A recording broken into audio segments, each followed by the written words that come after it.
Sam Rubel আপনাদের সাথে সবসময় আছি। আজকে একটা সুন্দর ছোট রেসিপি নিয়ে চলে আসলাম, যেটা হচ্ছে ঢেঁড়স ভাজি। তো এটা আমাদের বাংলাদেশ, ইন্ডিয়াতে সবচেয়ে বেশি খাওয়া হয়।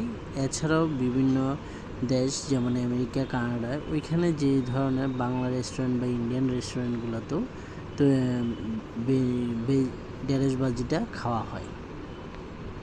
তো আপনারা যারা নতুন ছেলেমেয়েরা আছে, যারা রান্না করতে চায় না, তারা খুব সহজে এই ঢেঁড়স ভাজি আমরা করে ফেলতে পারি। দেখেন, আমি বাজার থেকে ঢেঁড়স কিনে আনার পরে এটা ভালো করে পরিষ্কার করে ধুয়ে এভাবে কুচি কুচি করে কেটে ফেললাম।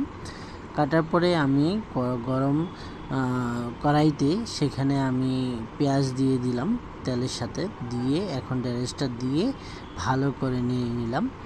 এই থেকে 1 মিনিটের মতো এইভাবে নেড়ে তারপরে আমি আমার চুলার আঁচটা সেই আঁচটা আমি ভালো করে বাড়িয়ে দিব। যদি আমি চুলার আঁচটা ভালো করে বাড়িয়ে দিই, তাহলে ঢেঁড়সের যে কালারটা আমার থাকে সবুজ রং, রান্নার পরও সেই সবুজ রংটা থাকে। তো একে একে করে আমি আমার পরিমাণ মতো লবণ, তারপরে যে নর্মাল যে মশলা যেগুলো হলুদ, মরিচ, তারপর ধনিয়া, তারপরে হচ্ছে জিরে, এগুলো আমি পরিমাণ মতো দিয়ে ঢেঁড়সে দিয়ে দিলাম। দিয়ে এখন আমরা নেড়ে নিব। তো এখানে ভালো করে নাড়ার পরে দেখা যাবে যে এটার যে মিক্সিংটা, অয়েলের সাথে যে মিক্সিংটা, মশলার সাথে যে মিক্সিং, তাতে আরও সুস্বাদু করে তোলে। তো পরে আমরা এখানে আসলে ঢেঁড়স একদম নর্মাল একটা সবজি, যেটা আপনি খুব সহজে রান্না করে ফেলতে পারেন। বর্তমানে যারা হোস্টেলে থাকে, তারপরে অফিসে চাকরি করে, খুব দ্রুত 5 মিনিটের মধ্যে তারা ঢেঁড়সটি খুব সুন্দর করে রান্না করে রুটি বা ভাতের সাথে আরামসে খেতে পারে, এবং সেখানে এটার স্বাদও আরও অতুলনীয় করতে পারে।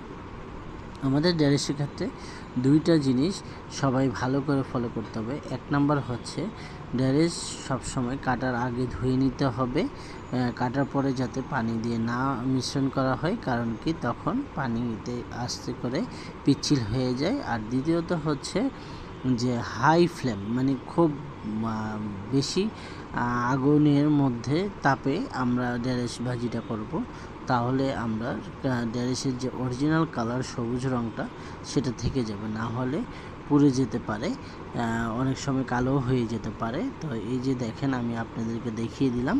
তো এখানে আমার পরিমাণ মতো লঙ্কা দিয়েছি, যারা ঝাল খেতে পছন্দ করে তারা কেটে দিতে পারেন। এছাড়াও ধনিয়া পাতা দেওয়া হলো, যার কারণে প্রতিটা কামড়ের সাথে যখন আমি খাবো, তখন দেখা যাবে যে স্বাদটা আরও অতুলনীয় হয়ে ওঠে। তো আসলে এই সুন্দর ছোট্ট রেসিপিটা আমরা অনেকেই জানি না বা জানার চেষ্টাও করি না, কিন্তু আসলে এটা খুব সহজ একটা রেসিপি, যেখানে আমরা ঢেঁড়স ভাজি করে সবাই সবার মন মতো আরামসে খেতে পারি।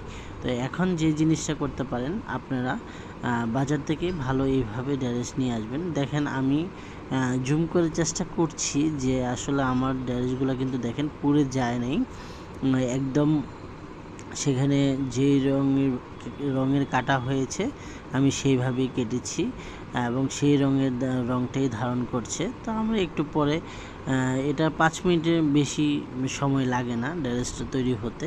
তো এই যে দেখেন, এখানে আমরা কোনো পানি মিক্স না করার কারণে এটা সুন্দরভাবে আসলে ঢেঁড়সটা তৈরি হয়ে গেছে। আমার মোটামুটি প্রায় শেষ হয়ে আসছে। দেখেন, আর কিছু আমার দেওয়ার নেই, তাহলে আমরা পরিমাণ মতো সেভাবে দিতে পারি। জাস্ট ঢেঁড়স নিয়ে আসবো, ধোবো, তাকে শুকিয়ে আমরা সেটা সুন্দরভাবে নিয়ে এসে নর্মাল মশলা দিয়ে সেটা মিক্সিং করবো। এই যে দেখেন, আমি সব তুলে নিয়েছি প্লেটের মধ্যে। তো এখন দেখেন, দেখতে কালারটা আমার মোবাইলে আমি কতটুকু নিতে পেরেছি আমি জানি না। তো আপনারা ভালো করে খেয়াল করেন, প্রতিটি ঢেঁড়স কিন্তু আমার পুরো যায় না, এবং সবুজ রঙের যে কালারটা বলছিলাম সেটা রয়েছে। তো আসলে এই জিনিসগুলো আমাদের সবসময় খেয়াল রাখতে হবে। রান্নার ক্ষেত্রে খুব পারদর্শী হতে হয় না, জাস্ট টেকনিকগুলো ইউজ করলে আপনি খুব ভালো ভালো খাবার খেতে পারেন। তো আপনারা সবাই দেখবেন, রান্না করে খাবেন, আমাকে অবশ্যই জানাবেন।